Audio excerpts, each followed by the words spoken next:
Bonjour à tous, troisième et dernière vidéo pour la leçon C6L3. Donc pour l'instant, on a vu et détaillé les mécanismes SN1 et SN2. On va maintenant voir un troisième type de mécanisme, le mécanisme d'élimination E2. Et dans une toute dernière partie, on parlera de la compétition entre ces trois types de mécanismes.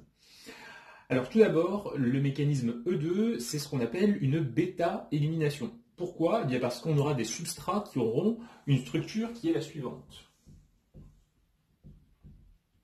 On va devoir trouver à l'intérieur deux atomes de carbone adjacents, l'important un fragment Y, et ce Y c'est toujours la même notation pour la même raison, c'est un groupe partant, donc un nucléofuge. Les deux autres liaisons de ce carbone, peu importe ce que c'est, et il va être relié donc au carbone voisin portant au moins un atome d'hydrogène.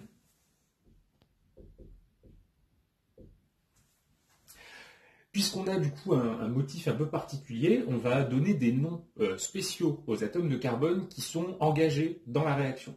Le carbone porteur du groupe partant sera noté le carbone alpha. Et son voisin, ce sera le carbone bêta. Si on avait eu comme ça plusieurs types de carbone voisins, le troisième qui aurait été ici aurait été le carbone gamma, puis carbone delta, et ainsi de suite. Donc puisque la réaction va avoir lieu entre le carbone alpha et un hydrogène porté par le carbone bêta, on parle ici pour le mécanisme E2 d'une bêta-élimination. Mais sachez qu'il existe d'autres types d'élimination, des alpha-éliminations, des gamma-éliminations. Celles-ci ne sont pas au programme et donc on va se cantonner au mécanisme E2. Alors, en ce qui concerne le type de réaction, dans le substrat, vous devrez identifier ce motif. S'il n'est pas présent, eh bien, le mécanisme E2 ne sera tout simplement pas possible. Pour autant, si ce motif-là est présent, ce n'est pas pour autant que le mécanisme va avoir lieu. Il y a nécessité d'utiliser un réactif particulier pour transformer le substrat. Et donc, de façon générale, une équation bilan pour un mécanisme d'élimination, qu'il soit bimoléculaire ou pas, mais d'une bêta-élimination,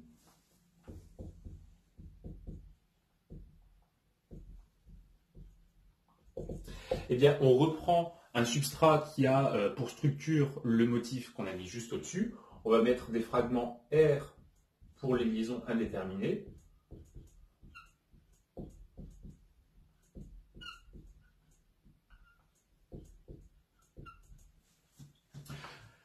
Donc n'oubliez pas, le carbone portant le groupement Y, carbone alpha, et son voisin, carbone bêta. Pour activer la réaction, pour rendre la réaction possible plutôt, il va falloir utiliser un composé basique qu'on va noter B-.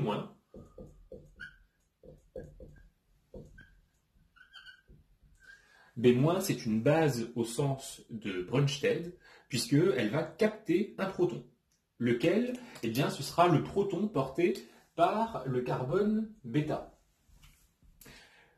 Lorsqu'on avait donné des généralités concernant les types de transformation, on avait dit qu'au cours d'une élimination, le nombre d'insaturations augmente. Ici, on ne va pas déroger à cette règle et on va augmenter le nombre d'insaturations. Du coup, pour ces réactions d'élimination, il va y avoir systématiquement formation d'une double liaison, en tout cas pour les bêta-éliminations E2, et cette double liaison va se former entre les carbones alpha et bêta, avec suppression au niveau de ces carbones, d'une part du groupe partant, puisqu'il est fait pour partir, et également de l'hydrogène qui va être capté par la base. On verra tout ça en écrivant le mécanisme. Donc là, ici, on aurait un alcène qui serait R1, R2, double liaison carbone-carbone, R3, R4, plus BH, plus le groupement Y- qui correspond au nucléofuge. Donc ce qu'on retient de cette équation bilan générale, c'est que lorsqu'on fait des bêta-éliminations, on forme des alcènes.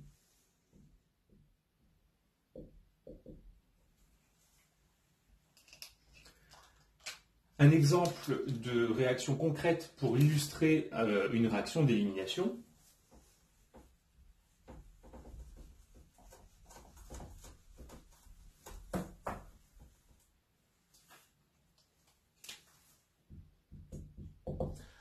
Alors, je vais prendre cette molécule, un chlorocyclohexane. Et je vais la faire réagir avec K plus H-. K plus H- qu'on appellera donc l'hydrure de potassium. Le suffixe ure fait référence à un anion, et on voit bien ici que l'hydrogène est bien sous une forme anionique. Alors, si on s'arrête un petit instant et qu'on analyse la structure de ces deux composés chimiques, eh bien, du côté droit d'abord, le plus simple, parce que c'est le plus spécifique, c'est de reconnaître l'ion-hydrure. L'ion-hydrure n'a qu'une seule réactivité en chimie, et c'est pour ça que c'est facile d'identifier à quoi est-ce qu'il va servir. C'est une base forte.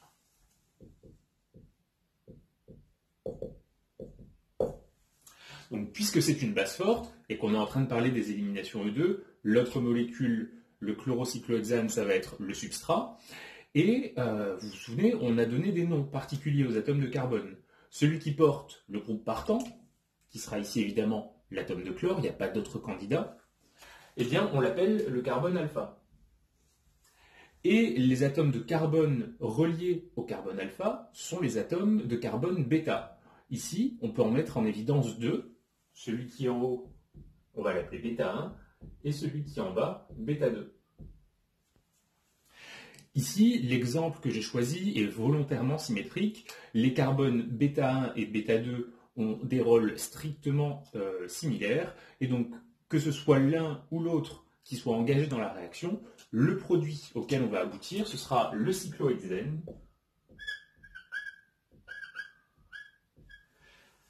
Et qu'est-ce qu'on va avoir comme sous-produit? Eh bien, la base forte va capter un des hydrogènes, soit un des deux portés par le carbone bêta 2, soit un des deux portés par le carbone bêta 1. Dans tous les cas, on va former l'acide conjugué de H-, qui est le dihydrogène, composé gazeux, donc qui va quitter le milieu réactionnel. Et il y a également des sous-produits qui sont l'ion K+, et le groupe partant, une fois parti, l'ion Cl-.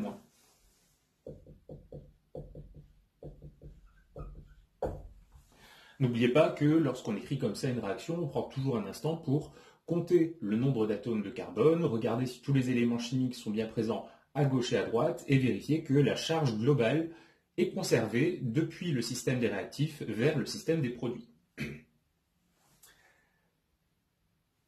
Bien donc, là, voilà pour la présentation générale. Et vous voyez que j'ai pris, comme je vous l'avais dit, un exemple tout à fait symétrique où les carbones bêta 1 et bêta 2 jouent des rôles miroirs. Que se passe-t-il si on prend des carbones bêta 1 et bêta 2 qui ne sont pas strictement identiques? Eh bien, on va aborder la notion de sélectivité de la réaction. C'est ce qu'on va voir donc dans la partie 2.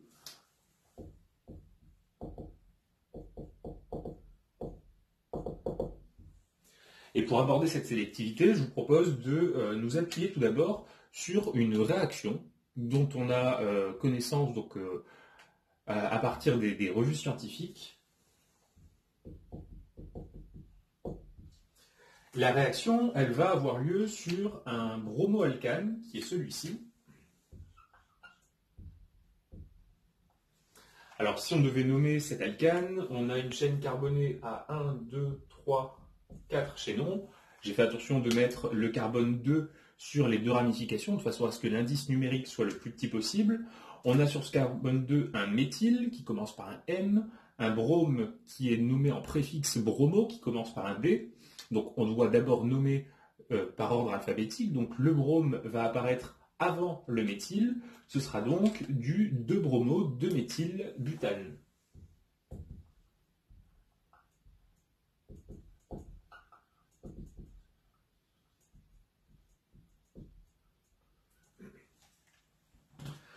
On va mettre ce composé à réagir avec une base, qui va être ici l'éthanolate de potassium.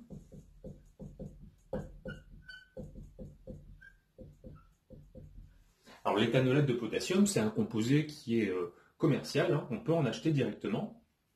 Je vais rajouter ici les doubles non-liants sur l'atome d'halogène. Et si on observe un instant la structure du substrat, que se passe-t-il? Alors je vais effacer les petits numéros pour ajouter les noms particuliers, alpha et bêta. Donc on a dit que dans le substrat, le brome va jouer le rôle de groupe partant. Vous commencez à en avoir l'habitude, hein. Les halogènes sont de bons groupes partants. Donc le carbone auquel il est relié, c'est le carbone alpha. Et on voit qu'ensuite, il y a deux types de carbone bêta. Ceux que je vais mettre ici en évidence, je vais les appeler tous les deux bêta 1. Le premier bêta 1 et le deuxième bêta 1'. Pourquoi? Eh bien parce que ce sont deux fragments CH3. Si jamais la réaction d'élimination avait lieu sur bêta 1 ou sur bêta 1', les produits auxquels on aboutirait seraient identiques. Donc, ces deux carbones-là ont le même rôle. Par contre, sur la droite de la molécule, ici, en position bêta, on a un autre type de carbone que j'appelle du coup bêta 2, un fragment CH2. Bien, si on essaye de faire un petit peu le bilan de ce qu'on a vu, la base a le choix de capter soit un des deux protons portés par bêta 2 pour former un premier produit. Le produit issu de l'arrachage des protons portés par le carbone bêta 2. Donc, on va mettre la double liaison entre le carbone alpha et le carbone bêta 2.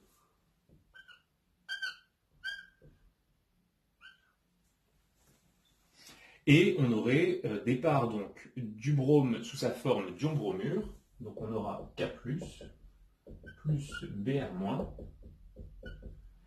et également formation d'une molécule d'éthanol qui est l'acide conjugué de l'ion éthanolate.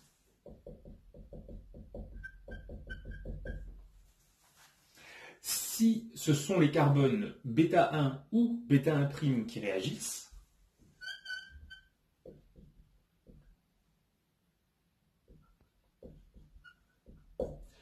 la double liaison va se former sur l'extrémité gauche de la molécule.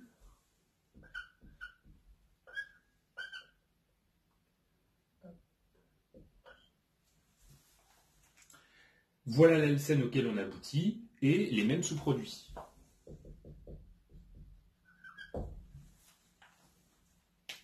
Eh bien, l'expérience nous montre que ces deux molécules, tiens d'ailleurs, si on devait les qualifier, elles ont la même formule brute, la chaîne a la même longueur, 4 atomes. Par contre, c'est la position de la double liaison qui change entre les deux. Finalement, ce sont donc des isomères de position qu'on appelle aussi des régio-isomères.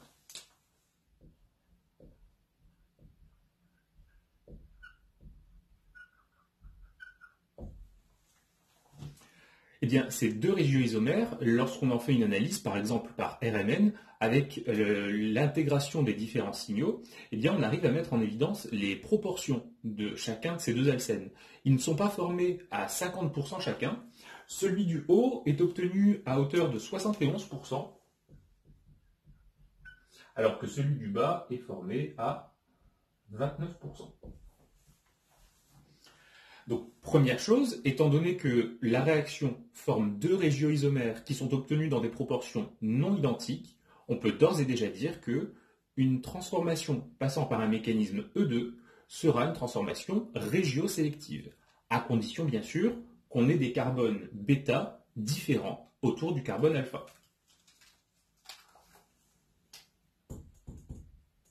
Donc, on va noter le mécanisme E2 permet la régiosélectivité.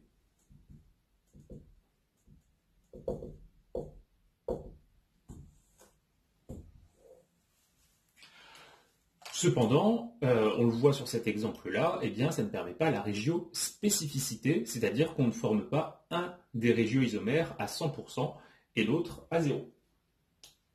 Pour pouvoir essayer de prédire, à partir simplement du système substrat plus réactif, quel est le régioisomère qui est formé majoritairement, eh bien, il y a un scientifique, Zaïtsev, qui a énoncé une loi qui nous permet de connaître l'alcène majoritairement formé.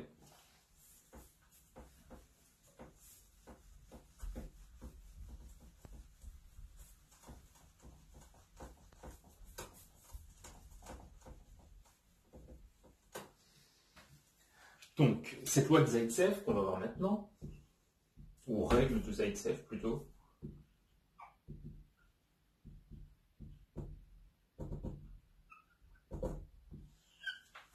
Cette règle, c'est une règle sur la régiosélectivité des réactions d'élimination.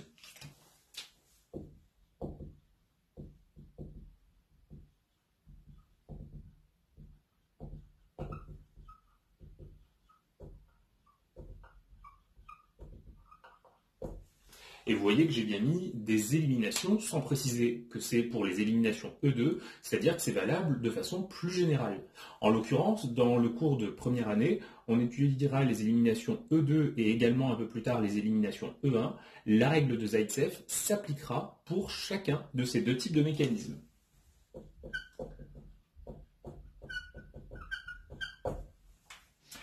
Au passage aussi concernant l'orthographe du nom Zaïtsev, là ici c'est celui que j'ai le plus souvent croisé dans les bouquins, c'est celui que j'avais appris quand j'étais moi-même étudiant, mais vous pouvez parfois le voir écrit différemment. Quoi qu'il en soit, phonétiquement ça se ressemble un petit peu et on fera référence à la même chose. Donc ce qu'il va falloir noter ici, c'est que lors d'une élimination, l'alcène formé majoritairement est l'alcène le plus stable. Voici l'énoncé de la règle. Évidemment, juste dire ça, c'est insuffisant. Il faut maintenant donner une règle de stabilité des alcènes.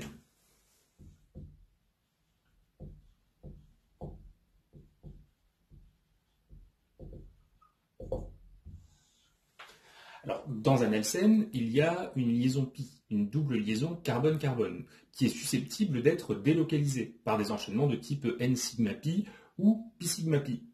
Par conséquent, les alcènes les plus stables seront d'abord ceux qui donneront lieu à l'existence de formules mésomères.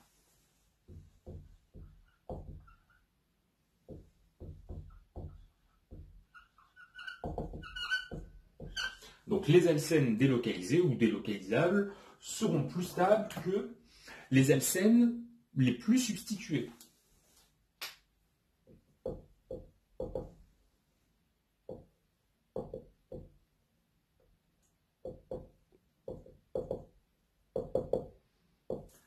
Eux-mêmes plus stables, alors ça c'est une autre règle, et ce qu'on va dire ici, on va le détailler juste en dessous, c'est qu'un alcène, plus il est substitué par des chaînes alkyles, donneurs d'électrons, par effet inductif donneur, c'est ce qu'on avait vu, une petite approximation, eh bien, je dis petite approximation puisque le vrai effet, vous le verrez l'année prochaine, c'est ce qu'on appelle de l'hyperconjugaison.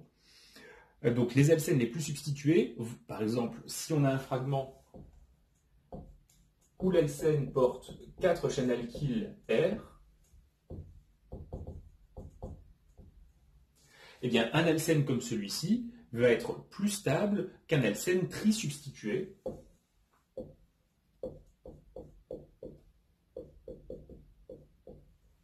Et ainsi de suite. Moins vous aurez de chaînes alkyles, moins l'alcène sera stable. Le dernier critère, c'est dans le cas où on peut former des alcènes soit Z, soit E, eh bien, il y a une gêne stérique plus grande dans un alcène Z, puisque les deux groupements sont du même côté de la double liaison, et par conséquent, si on a le choix, on formera plutôt le E que le Z.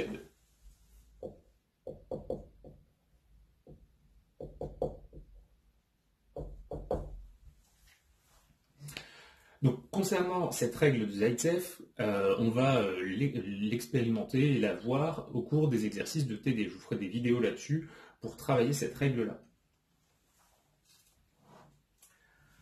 Bien donc, concernant le mécanisme d'élimination, on résume un petit peu ce qu'on a vu. Il nous faut un motif spécial dans la molécule, carbone alpha porteur d'un groupe partant, plus un carbone bêta porteur d'un hydrogène.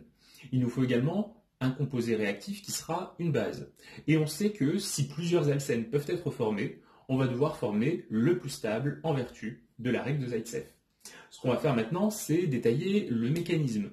Et on va prendre tout de suite un exemple coriace avec de la stéréochimie, puisque vous allez le voir, et c'est quelque chose de très particulier au mécanisme E2, il y a des conditions stéréochimiques très précises à respecter.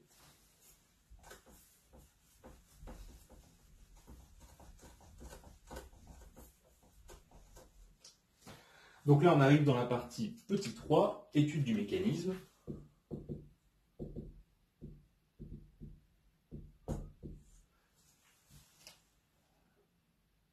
Et je ne sais plus ce que j'avais mis comme titre. J'avais mis étude du mécanisme. Ok, et petit a, on va écrire ce mécanisme. Alors, pour pouvoir l'écrire correctement sur notre réactif, notre substrat, pardon, qui va être porteur de stéréochimie, je vais commencer par vous donner la règle que vous devez avoir systématiquement en tête lorsque vous faites des éliminations E2. Et ce qu'on va dire là n'est valable que pour les éliminations E2.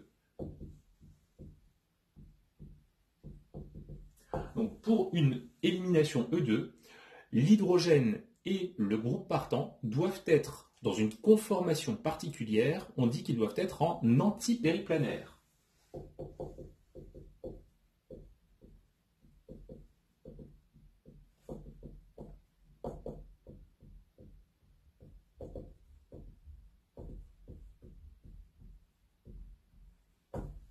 Si vous vous souvenez bien du cours sur les conformations, lorsqu'on avait parlé de la molécule de butane, on avait vu qu'il y avait une conformation particulière qu'on appelait la conformation décalée-anti, celle pour laquelle l'angle dièdre entre les deux fragments méthyl valait 180 degrés.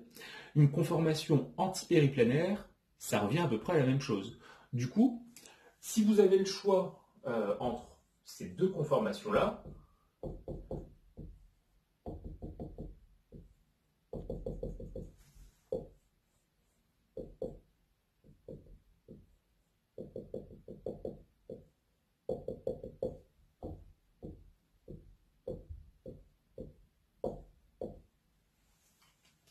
laquelle est la conformation antipériplanaire? C'est celle pour laquelle on aura le groupe partant et l'hydrogène dans une position qui ressemble à du décalé anti.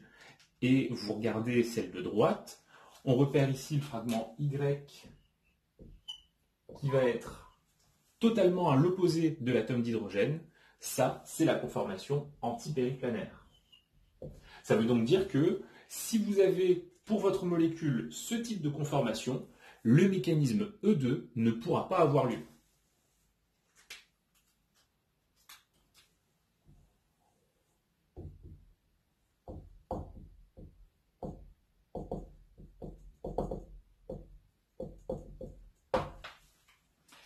Donc ce constat-là, je vous demande de l'apprendre par cœur, de l'admettre, et vous vous doutez bien qu'il existe une justification, et peut-être même que vous vous doutez que cette justification repose, encore une fois, sur la théorie des orbitales moléculaires. En fait, il faut que les orbitales moléculaires des liaisons CH et CY adoptent un alignement particulier qui fait que la seule conformation réactive est celle de droite. Alors maintenant qu'on a vu ça, on va prendre un exemple concret d'une molécule avec laquelle nous aurons des carbones porteurs de stéréochimie et pour laquelle on va devoir écrire une réaction d'élimination E2, en tenant compte de ça.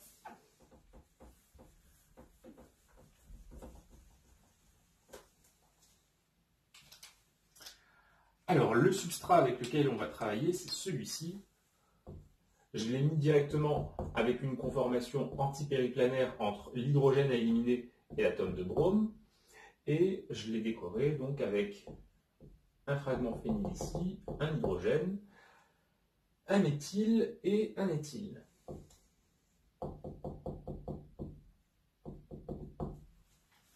Donc cette molécule va être le substrat.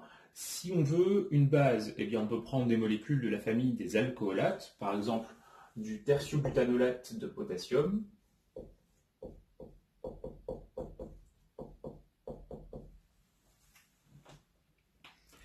Et lorsque la réaction a lieu, voici ce qui va se passer. La base va venir capter le proton à éliminer. Donc là, le seul proton qu'on peut éliminer, on va le mettre en évidence.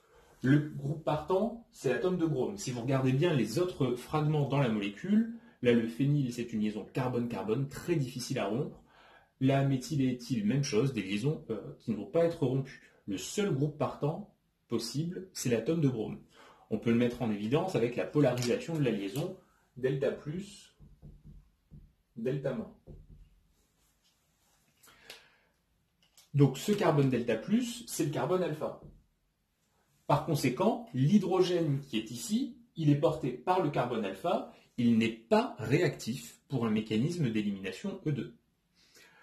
Le carbone bêta, il y en a un seul porteur d'hydrogène ici. si vous êtes un petit peu attentif, vous devez vous dire, là ici, dans le cycle phényl, il y a également un atome de carbone relié à celui-ci. Mais dessiner la structure du fragment phényl, le carbone relié à C-alpha ne porte aucun hydrogène, donc ça ne marche pas. Finalement, donc, le carbone bêta, c'est celui qui est à gauche, il ne porte qu'un seul hydrogène, c'est un exemple volontairement facile, et donc le seul hydrogène qu'on va pouvoir éliminer, c'est celui-ci. Donc pour réaliser cette élimination, étant donné que le mécanisme, c'est un mécanisme qu'on appelle E2, il va y avoir, comme pour le mécanisme SN2, un seul acte élémentaire.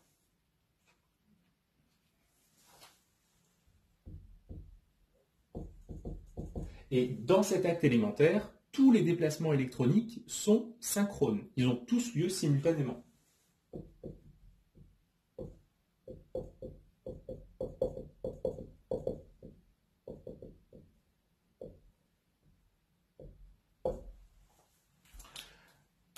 Ok, donc là, les flèches, je vais évidemment les dessiner les unes à la suite des autres, mais gardez en tête qu'elles vont toutes se réaliser en même temps.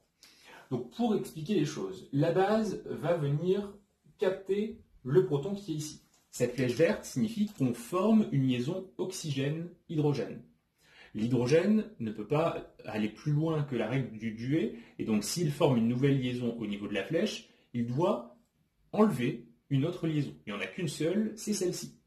Les électrons de la liaison carbone-bêta-hydrogène vont venir se rabattre entre le carbone alpha et le carbone bêta, là où il va y avoir dans une seconde la double liaison qui se forme. Puisque au niveau des deux atomes de carbone alpha et bêta, une double liaison est en train de se former, ça veut dire que le carbone alpha possède une liaison qui est en train d'apparaître, donc il doit se séparer de la liaison la plus faible qu'il y a avec le groupe partant, et donc ce groupe partant s'en va en même temps. Après avoir fait ces déplacements électroniques, on va donc obtenir, selon un acte élémentaire a priori renversable, un alcène qui sera celui-ci.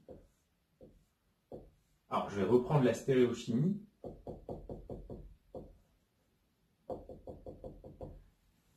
Sur le carbone de gauche, là ici, on avait un méthyle à l'avant, il va rester un méthyle à l'avant. On avait un éthyle à l'arrière, il va rester la même chose.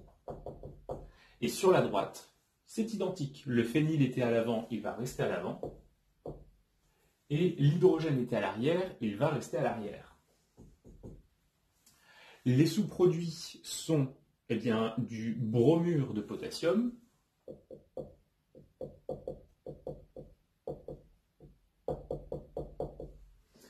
Et on a également du tertiobutanol qui est formé.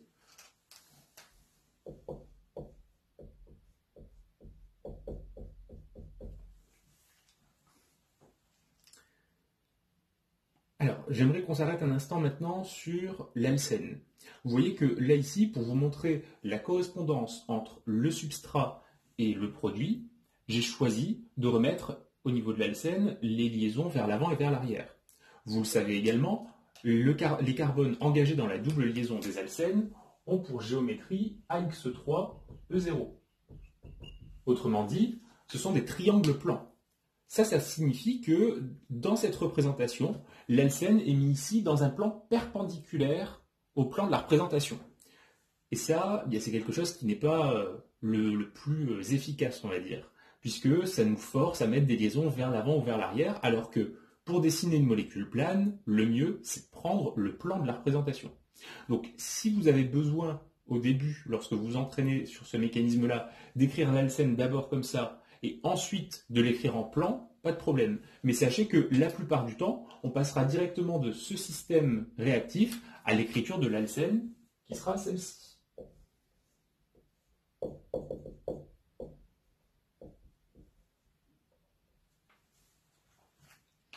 Vous voyez que méthyle et phényl restent du même côté de la double liaison et l'éthyle part à l'arrière. Je n'ai pas représenté ici l'hydrogène puisque en topologique, on ne les dessine pas. Vous remarquez que là ici, l'alcène conforme, il a un descripteur stéréochimique particulier. Pour le carbone de droite, entre un phényl et un hydrogène, c'est le phényl qui va être premier selon CIP. Pour le carbone de gauche, là ici, on a le choix entre un méthyle et un éthyle. Et on a vu que lorsqu'on a des chaînes carbonées sans asaturation, les chaînes les plus longues sont prioritaires sur les chaînes les plus courtes. Donc l'éthyle va être prioritaire sur le méthyle. Les deux fragments numéro 1 selon CIP sont de part et d'autre de la double liaison. Vous voyez qu'on traverse la double liaison pour passer de l'un à l'autre. C'est donc un alcène de descripteur stéréochimique E.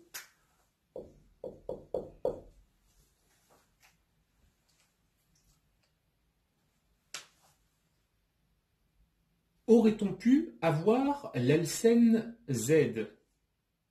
Eh bien, pour savoir ça, il faut reprendre la structure des réactifs. Peut-on avoir une autre conformation que celle qu'on a écrite ici pour faire un mécanisme E2? La réponse est non. On est obligé de passer par la conformation où l'hydrogène et le groupe partant sont en antipériplanaire. Par conséquent, l'isomère E se forme à 100% et 0% d'isomère Z. Donc là, on est dans le cas de la transformation, d'une transformation pour laquelle on pourrait a priori envisager un alcène E et un alcène Z, qui sont des diastéréoisomères. Donc la transformation ne forme que l'un des deux. C'est donc une transformation qui est sélective à 100%. Et vu que c'est de la stéréoisomérie entre les deux produits envisagés, la réaction est stéréosélective à 100%. Puisque les deux étaient diastéréoisomères, on peut même dire que la transformation est diastéréosélective à 100%.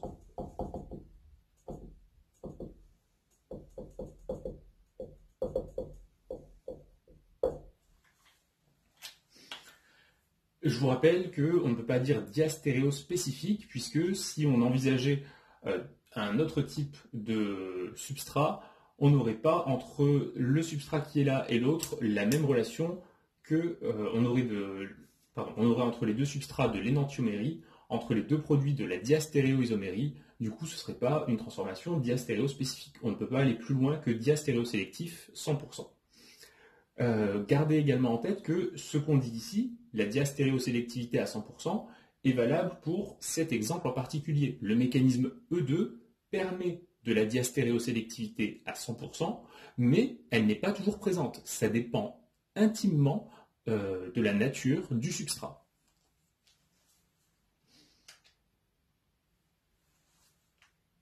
Bien, on garde cette réaction et on s'intéresse à présent à la flèche qu'on a mis entre le système des réactifs et le système des produits. Je vous l'ai dit, lorsqu'on est dans le doute, qu'on ne sait pas trop, on met une flèche vers la droite, une flèche vers la gauche. Maintenant, est-ce que le système des produits peut réellement revenir pour donner le système des réactifs? Eh bien, la réalité du terrain nous montre que non. Finalement, lorsque vous avez une réaction qui passe par un mécanisme E2, vous pouvez ne pas considérer l'acte élémentaire en sens retour et ne prendre par conséquent que le sens direct. On peut aussi s'arrêter un instant sur le complexe activé et je vous propose de le dessiner en s'intéressant aussi au profil réactionnel de la réaction dans le paragraphe suivant.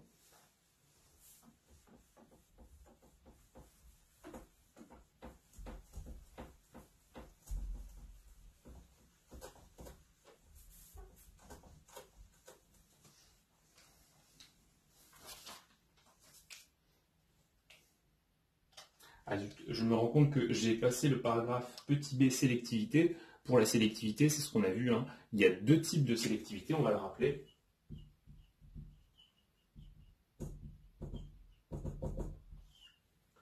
Tout d'abord, en termes de position de la double liaison, appliquer la règle de Zaïtsev.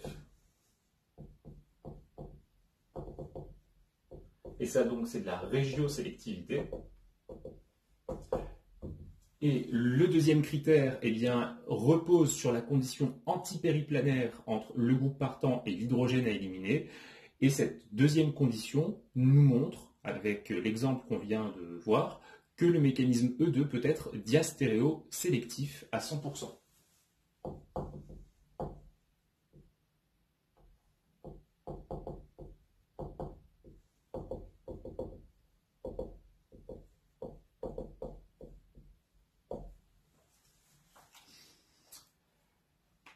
Et donc maintenant qu'on a fait ce paragraphe, on peut passer sereinement au profil réactionnel de la réaction.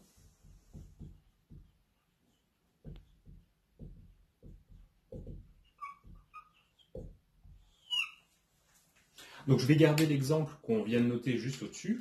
Pour le profil réactionnel, on place donc nos axes, énergie potentielle d'interaction entre les réactifs en fonction des coordonnées réactionnelles. On a un système réactif qui traditionnellement est plus haut en énergie que le système des produits. Donc on va mettre un acte élémentaire correspondant à un profil précoce. Ce profil précoce nous permettra de justifier que le sens retour est très défavorisé par rapport au sens direct. On n'oublie pas de placer au niveau de chaque palier tous les réactifs et tous les produits. Donc en termes de réactifs, on avait celui-ci. Je vais le redessiner correctement.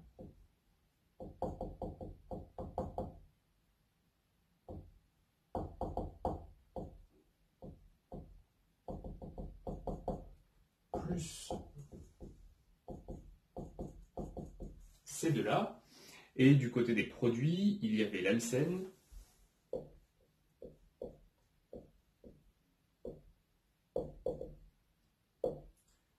et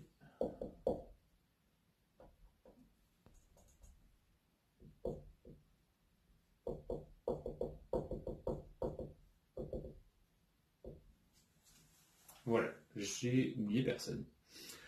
En ce qui concerne donc les énergies d'activation, en sens direct, tout d'abord, on part du palier des réactifs, on remonte jusqu'au sommet de la bosse. L'énergie d'activation en sens direct est relativement faible. Okay. Donc ça veut dire que la transformation par mécanisme E2 va être plutôt facile à réaliser. Si jamais on prend le profil réactionnel dans le sens retour, on aurait comme énergie d'activation pour l'acte élémentaire -1, eh bien une énergie très élevée, ce qui défavorise l'acte élémentaire dans le sens retour, et donc on peut bien considérer pour le mécanisme E2 un acte élémentaire non renversable, et donc choisir une flèche uniquement dans un sens. En ce qui concerne maintenant la structure du complexe activé, qui, je vous le rappelle, correspond au maximum d'énergie potentielle de la transformation. On va le dessiner sur la droite. N'oubliez pas, lorsqu'on fait un complexe activé, on commence par mettre des crochets. On place en exposant le symbole double belle pour préciser que c'est une structure purement hypothétique. Alors, on va commencer par remettre la structure du substrat à l'intérieur et on voit que entre le substrat et le produit, eh bien, on passe d'une structure où les deux carbones sont tétraédriques vers une structure où les deux carbones sont trigonoplans. Donc pour le complexe activé, on sera quelque part entre ces deux structures-là. La liaison entre les carbones alpha et bêta, elle est ici. Concernant donc méthyle et éthyle, ils ne sont pas vraiment en position tétraédrique ni en position trigonale plan, donc je vais les mettre à peu près entre les deux.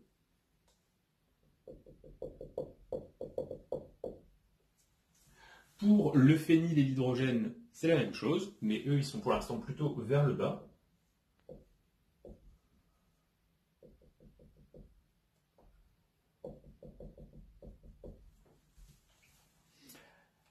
Là, ici, en bas à gauche, on a l'atome d'hydrogène. Pour le substrat, toujours, en haut à droite, l'atome de brome. Et on a vu aussi dans le mécanisme, regardez-le, hein, que l'ion alcoolate vient former une liaison avec l'atome d'hydrogène. Bon, on ne sait pas vraiment sous quel angle, on va juste donc mettre ici l'oxygène et le reste de l'ion tertiobutanolate. Du coup, j'ai mal préparé mon tableau, il faudrait ici rajouter les crochets un petit peu plus bas.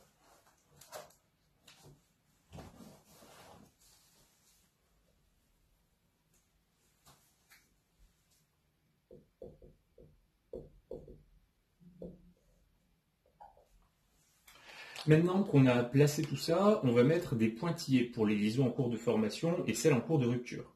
Alors commençons en rouge par les liaisons en cours de rupture. Il y en a au total 2. La première, c'est celle carbone groupe partant. Souvenez-vous, ce groupe partant, son rôle, c'est de s'en aller. Donc, pour qu'il parte, la liaison doit être rompue.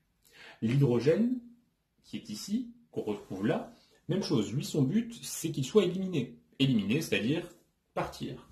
Donc, la liaison carbone-hydrogène, elle est en cours de rupture également. Des liaisons en cours de rupture, il y en a deux. Il va également y avoir deux liaisons en cours de formation.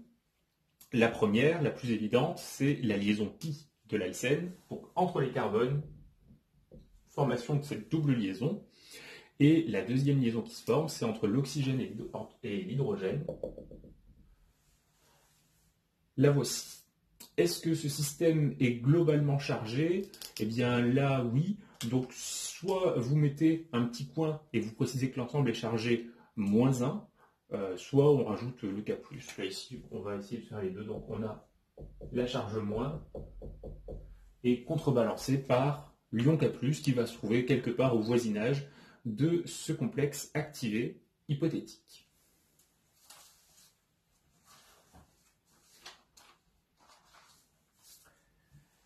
Bien, pour terminer concernant ce mécanisme, un petit aparté concernant à présent la cinétique. Elle va être très facile à trouver, l'expression de la vitesse de la réaction passant par un mécanisme E2, puisque le mécanisme E2 est bimoléculaire, l'acte élémentaire ne se fait que dans un seul sens. On peut donc appliquer pour cet acte la loi de Van 't Hoff. Et donc pour le paragraphe petit d,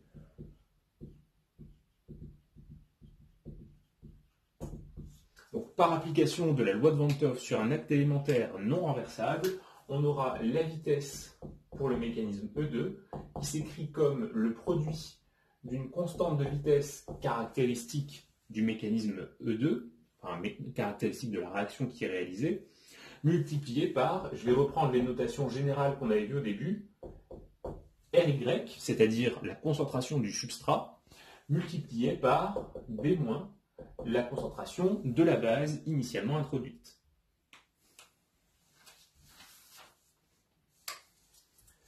Donc là, vous avez vos trois premiers mécanismes très fondamentaux pour la chimie organique, et ce qu'on va faire maintenant dans une partie grand 4, c'est discuter un petit peu du choix du mécanisme, puisque un même substrat est susceptible de réagir selon les trois mécanismes qu'on a appris.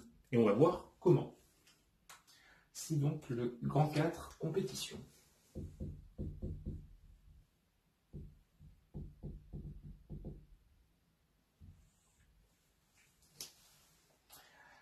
Donc, pour commencer, regardons quel est le problème qui se pose à nous ici.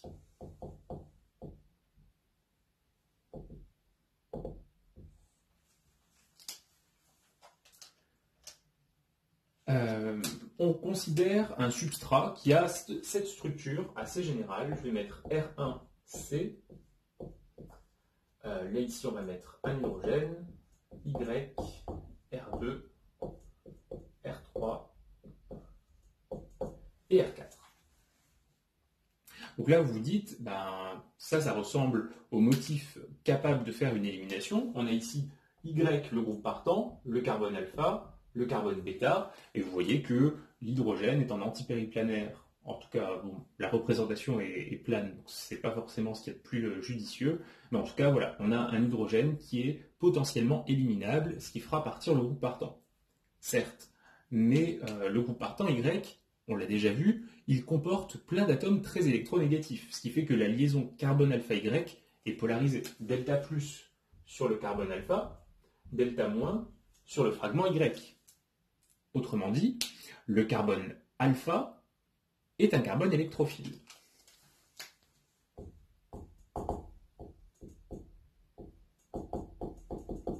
Donc, carbone alpha, site électrophile, susceptible d'être attaqué par un nucléophile selon des mécanismes SN1 et SN2. On a déjà parlé de la compétition entre ces deux-là.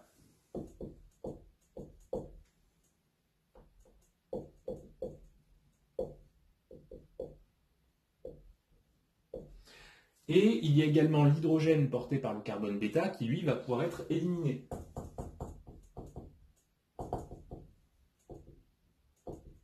Et cette fois, c'est le mécanisme E2 qu'il faudra invoquer. Bien, donc maintenant qu'on a vu le problème, eh bien, dans quel cas va-t-on choisir plutôt d'écrire une élimination ou plutôt un mécanisme de substitution nucléophile? On va voir 3 points. Le premier point, c'est déjà écrit sur le document en toute dernière page, la 11, c'est l'effet de la température. Alors ça, c'est quelque chose de très facile à retenir. Lorsqu'on a une température élevée, eh bien ça favorise les équilibres thermodynamiques, c'est-à-dire qu'on va former le composé le plus stable, le produit thermodynamique. Ce produit thermodynamique, si on a le choix entre un alcène issu d'une élimination et un composé issu d'une substitution nucléophile, l'alcène sera le plus stable. Par conséquent, une température élevée favorise les réactions d'élimination, que ce soit des éliminations E2 ou des éliminations E1. Deuxième critère, effet de la classe du substrat.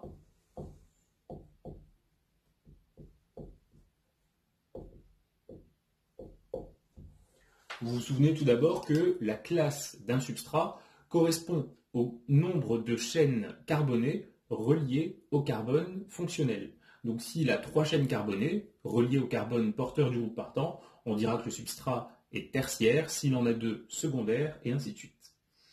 Eh bien, lorsque le substrat est qualifié d'encombré, c'est-à-dire lorsqu'il y a beaucoup de chaînes carbonées reliées au carbone fonctionnel, eh bien, ça va favoriser les éliminations. Donc si vous avez un substrat tertiaire, vous favoriserez les éliminations. Si vous avez un substrat primaire, vous favoriserez plutôt les substitutions nucléophiles. Et on a même vu que dans le cas d'un substrat primaire, ou Muller d'ailleurs, ce sera plutôt le mécanisme SN2 qu'on aura à écrire. Dans le cas des substrats secondaires, eh bien on aura un mélange entre élimination et substitution nucléophile mono ou bimoléculaire. Le dernier point, et c'est peut-être celui qui va vous permettre de faire le plus d'analyse, c'est la force et la compétition entre le caractère nucléophile et basique du réactif.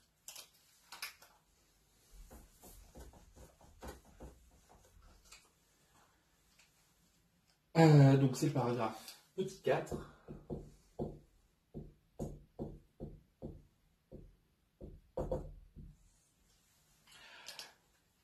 Donc, je vous ai mis que lorsque le composé qui est le réactif possède un pKa très élevé, eh bien dans ce cas-là, son caractère basique va être très développé. Si le caractère basique est développé, ce sera favorable aux éliminations. Donc, première chose à retenir, pKa élevé,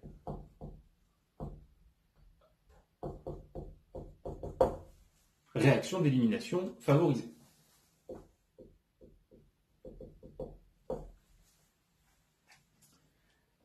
Et si on ne connaît pas le pKa ou qu'on l'a oublié, ça peut arriver, eh bien on peut procéder différemment.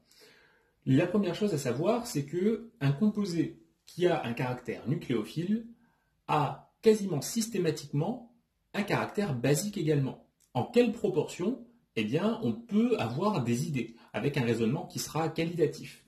Le premier point qu'on va voir porte sur l'encombrement au niveau du site porteur des doublés non-liants.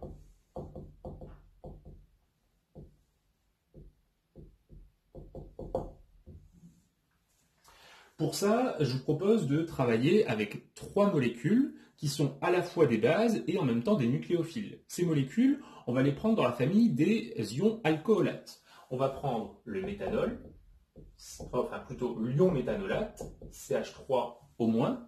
On va prendre l'ion isopropanolate.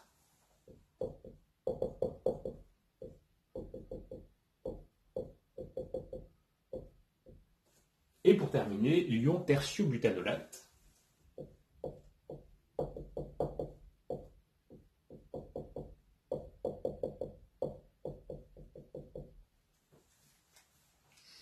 Qu'est-ce qui change entre eux? Eh bien, le carbone portant l'oxygène qui lui porte les doublés non-liants, eh bien, son nombre de chaînes carbonées latérales va augmenter.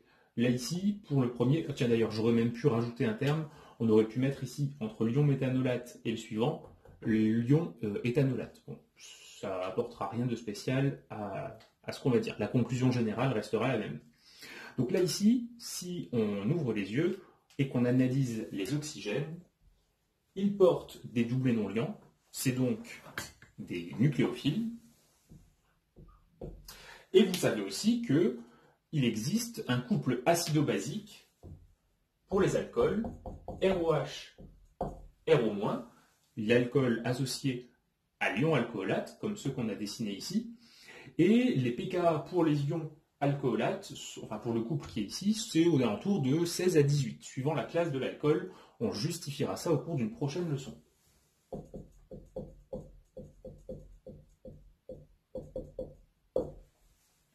Bon, finalement, pKa de 16 à 18, c'est relativement respectable, donc ça va être des bases relativement élevées. Pour autant, enfin des bases relativement élevées, je veux dire des bases relativement fortes. Pour autant, eh bien, on ne va pas avoir du tout le même type de comportement pour ces trois composés. Je m'explique. Si jamais on regarde un substrat,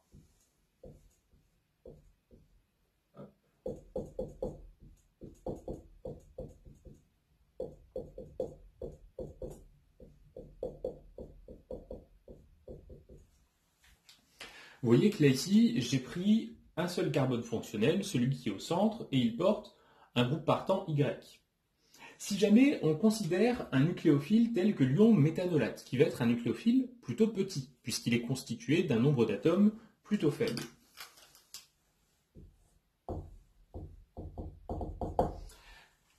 Eh bien, pour réagir, il aura tout à fait la possibilité de se frayer un chemin entre les atomes d'hydrogène et d'atteindre l'atome de carbone porteur du groupe partant. Ça veut dire que son côté nucléophile va être possible. Est-ce qu'il peut faire des éliminations E2 ? Eh bien, s'il peut se frayer un chemin jusqu'au niveau du carbone, il peut aussi se frayer un chemin jusqu'à un hydrogène. Les hydrogènes, eux, ils sont en périphérie de la molécule, ils sont toujours plutôt faciles à atteindre. Donc finalement, pour l'ion méthanolate, il est certes nucléophile, mais sa petite taille, il est nucléophile par sa petite taille, et il est également basique.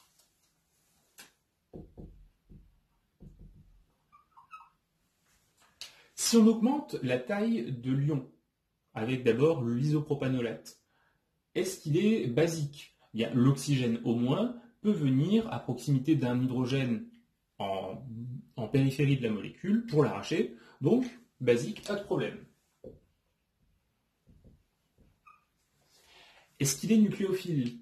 Eh bien, vous voyez que cette fois, il faudra faire passer un plus grand nombre d'atomes jusqu'au cœur de la molécule pour atteindre le carbone fonctionnel. Donc ça veut dire que le côté nucléophile va être beaucoup moins fort que pour la molécule plus petite.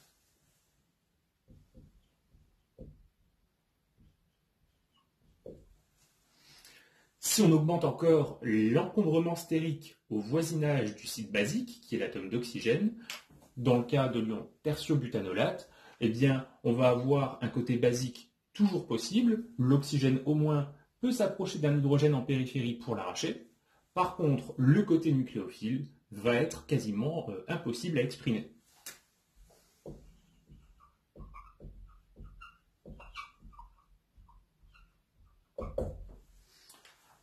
Le résultat est donc ici. On retient qu'une base très encombrée, c'est-à-dire porteur de beaucoup de chaînes latérales, et si ces chaînes latérales sont ramifiées, c'est encore mieux. Donc une base très encombrée va être, une molécule où on a un site très encombré va être plutôt basique que nucléophile. Donc on a ici un premier exemple avec la famille des alcoolates, et ce qu'il faut donc retenir ici, c'est que dans un exercice, si vous avez de l'ion méthanolate, compétition entre caractères nucléophiles et basiques, donc peut-être l'un, peut-être l'autre. Si jamais vous avez du tertiobutanolate, là vous n'avez plus de problème, vous êtes sûr qu'il est utilisé comme base. Un deuxième exemple de famille de molécules qu'on peut utiliser comme base et qui vont faire jouer l'encombrement, ce sont les amidures. Alors, les amidures, c'est la forme déprotonée des composés de la famille de l'ammoniac.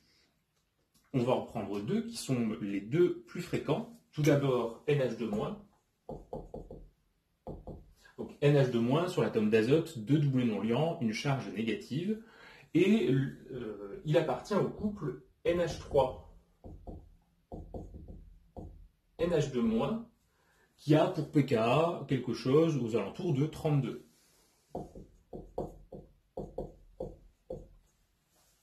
Donc pKa 32, ça commence à devenir un composé à caractère basique assez intense. Par contre, regardez sa taille. NH2-, il n'y a que 3 atomes. Un azote, plutôt petit, et 2 hydrogènes, eux aussi petits. La conclusion est la suivante. NH2-, l'ion amidure, eh bien, c'est un ion qui est à la fois basique, mais aussi nucléophile. Et donc, on pourrait avoir des surprises en choisissant celui-ci.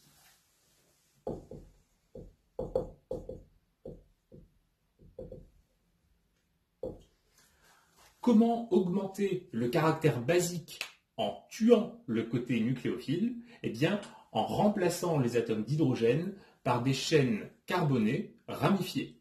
L'exemple le plus fréquemment utilisé, c'est le LDA. Alors, LDA, c'est un acronyme anglais pour diisopropylamidure de lithium.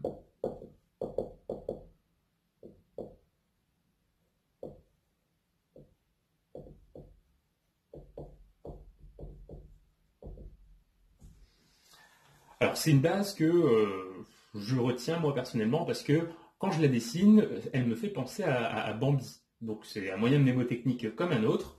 On prend l'atome d'azote. Sur cet atome d'azote, on met les deux doublés non liants et la charge négative.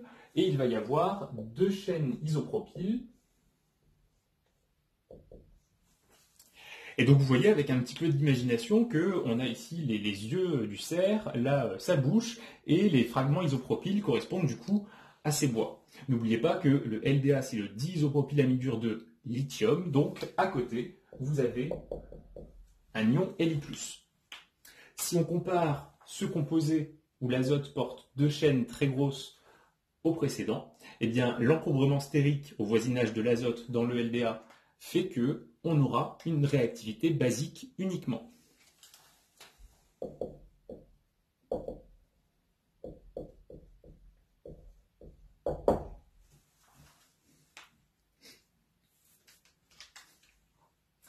Donc, cette histoire d'encombrement stérique, c'est quelque chose qu'il faut garder en tête. Souvenez-vous également que si un composé peut être à la fois basique et en même temps nucléophile, la plupart du temps, les réactions acido-basiques sont plus rapides que les réactions qui font intervenir la nucléophilie.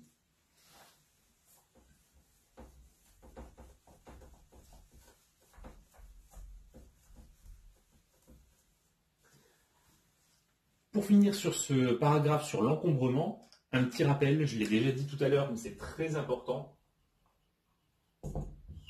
Malgré sa petite taille, l'ion H- présent dans les hydrures métalliques de type MH, M ici représente un métal, traditionnellement du lithium, du sodium ou du potassium, donc un métal alcalin, monovalent.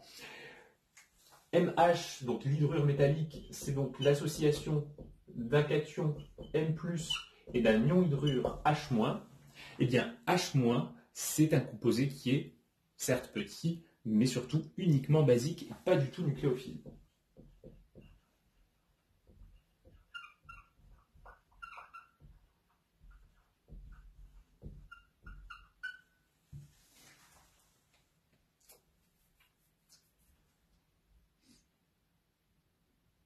Deuxième point, lorsque vous avez à essayer d'identifier un caractère plutôt basique ou plutôt nucléophile pour un composé, ça fait référence à la polarisabilité du site réactif.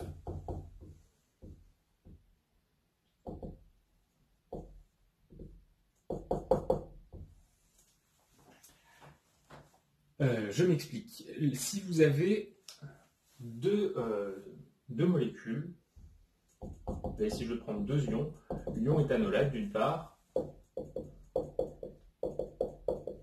et son analogue soufré, donc un ion thioéthanolate. Comment connaître le caractère plutôt nucléophile, plutôt basique? Bon, on pourrait déjà raisonner avec ce qu'on connaît bien, à savoir l'électronégativité. On sait que l'oxygène est plus électronégatif que le soufre, et donc on pourrait se dire que l'oxygène aura peut-être un peu moins tendance à utiliser ses électrons.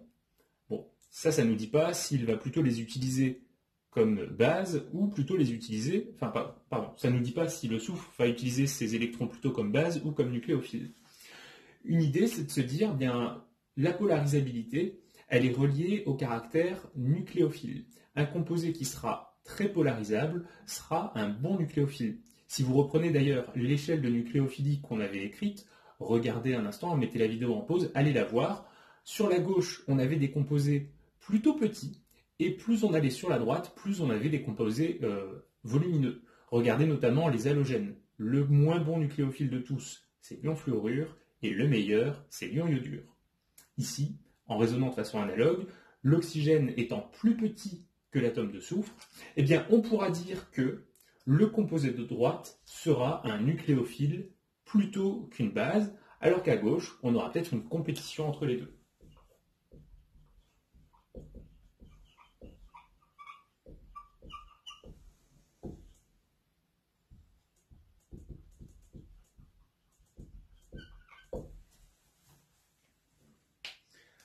Bien, on termine avec ça, cette leçon. Donc vous voyez qu'elle est relativement coriace, il y a beaucoup de choses à apprendre. Et donc ce que je vais faire maintenant, c'est surtout m'atteler à la réalisation de vidéos qui vont nous permettre de regarder des exercices. D'abord des exercices plutôt faciles et ensuite des exercices un petit peu plus coriaces qui demanderont davantage de réflexion.